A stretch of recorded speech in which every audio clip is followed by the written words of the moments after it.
आज ହେଉଛି कार्तिक मासर सोमवार।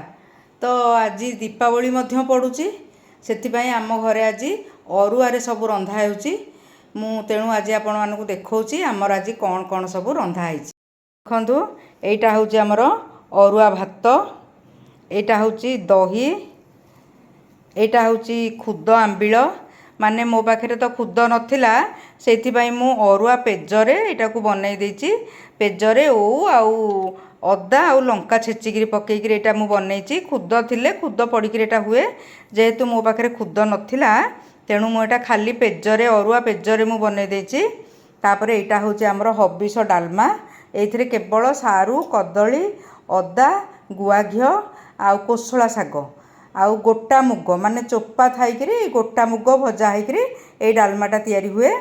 आउ एथिरे नड़िया टिके मध्य पड़े, मो पाखे नड़िया नथिला तेणु मु नड़िया पकेइनी। ये है आमर हबिष डालमा ये आउ ये हूँ कोसला शाग।